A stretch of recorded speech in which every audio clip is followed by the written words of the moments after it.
the word autism, there's so many misconceptions associated with the word, and we wanted to get out there and just really get rid of some of these misconceptions. Not everything about autism has to be gloom and doom. We know there's challenges and everything, and so that's one of the themes. The other theme is really acceptance. So the film doesn't really focus on the whole cure, the whole vaccine issue.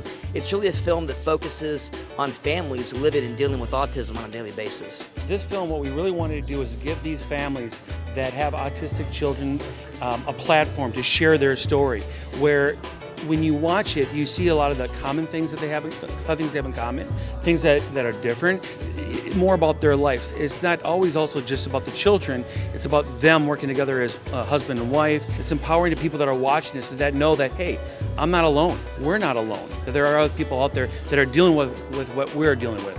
Tell us a few things or a lot of things that you learned that you didn't know about autism going through the process of getting these stories and talking to these families and individuals.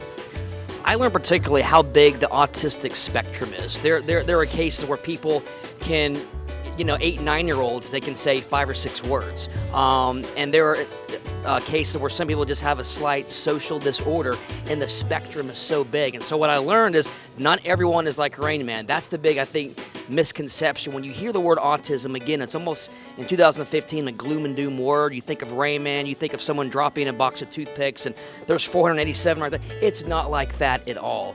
And actually, the gentleman, Joe Sullivan, that played Rain Man, has a small part in our film just so we can show that 99.9% of people with autism are not like that. What I can say that attracted me to this story was the stories, the people themselves. It wasn't like, I need to fight autism or something like that. It was, these people are incredible, and I learned so much.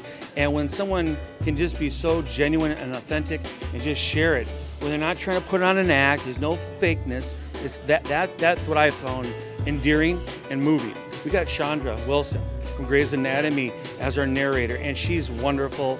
And you want to say something about Chandra? Yeah, Chandra's great. I met her a few years ago, and we told her about this project. This project is about 2.5 years in the making, from concept to world premiere tonight. And we showed kind of Chandra a little trailer that we did about 2 years ago, and she really enjoyed that and wanted to do what she could do to help. And there's a small, just kind of a personal connection with some of her family as well. And so she wanted to be a part of this project, and she's helping promote the film. And so we're grateful to have a talent like her attached to our film. You have a calling to tackle these important issues. Your last documentary, Hunger in America, screened here as well. Your next one.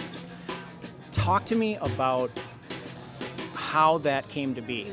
Well, yeah, Tim and I kind of have some similarities. We're both, he's a filmmaker, director, obviously, as well, and he made a film called My Run that I saw that aired in Nashville in 2011. I was a big fan of that, and kind of found him on Facebook because he does humanitarian documentaries like myself, and so we became this producing team about 3 years ago. He's becoming a producer of mine, and I'm producing some stuff that he's directing as well. But we have this kind of common theme that we want to make films that educate, but that are also cinematic and emotional. And when people leave the theater, we hope that there's some sort of change, and not just, okay, I learned something, but we want our people to watch our films and be motivated and actually do something as well as just be educated. A film that we're right now doing is called Iron Will, A Veteran's Battle with PTSD, which Billy Bob Thornton is narrating, which we're producing it now. And hopefully maybe we'll screen here next year, knock on wood. But yeah, that's a very powerful film, and I have a connection, because I have family members that, lost their life because of that, and our director has PTSD. That's a film that we're very excited about, but feel almost honored to do it because it was such a powerful thing. And then last year we did Hunger in America. We won an Emmy.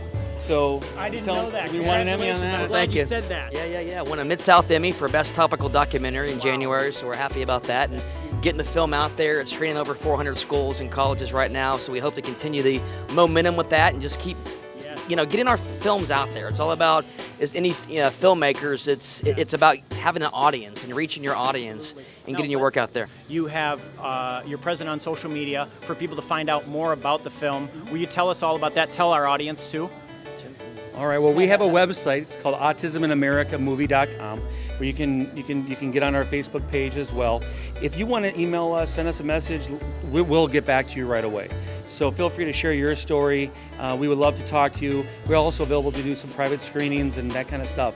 Zach's company is Skydive Films, and mine is Indiewood Pictures. So we're both online. Feel free to friend request us. You know what I mean? And we'll definitely chat with you. We'll accept you. All right. Zach Adams, Tim Vandestieg, Autism in America, here on day 2 at the Twin Cities Film Fest. Thank you so much for joining us. Thank you so Can't much. wait to see it. Appreciate it.